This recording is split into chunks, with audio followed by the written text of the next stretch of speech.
أحمد خليفة الكعبي كان الوالد الله يرحمه من المشجعين، وقال أبيات، قال: أحمد خلفني في شبابي شاعر وسلمت المهمات، وقعت في سطر الكتاب وابصم بعشري في السجلات.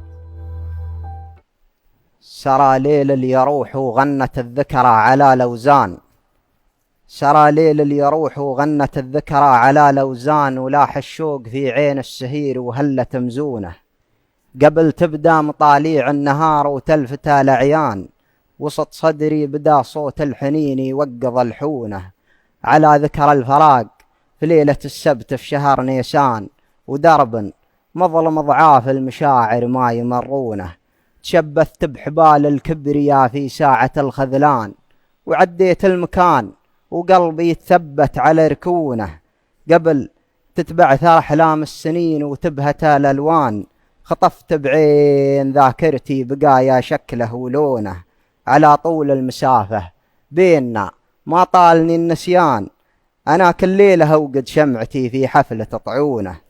أبو شهاب، قصيدة جميلة.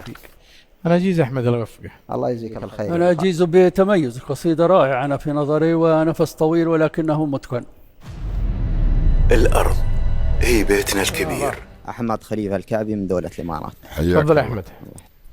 الأرض أم الكل في هذا الوجود، لازم نصون الأرض في هذه البلاد، ونكثف عزوم التعاون والجهود، نحمي البلاد من التلوث والفساد، ما نسرف بطيب الموارد والعدود، نحفظ مواردنا عن دروب النفاد، من دون حفظ الأرض والبيئة نذود، هذه معي مثل الأمانة والجهاد. تفضل يا أحمد، اختار البيت. ألا ما ناضت بروقا في غمامي، وأسفر منه ديجور الظلامي، الخلل في الصدر.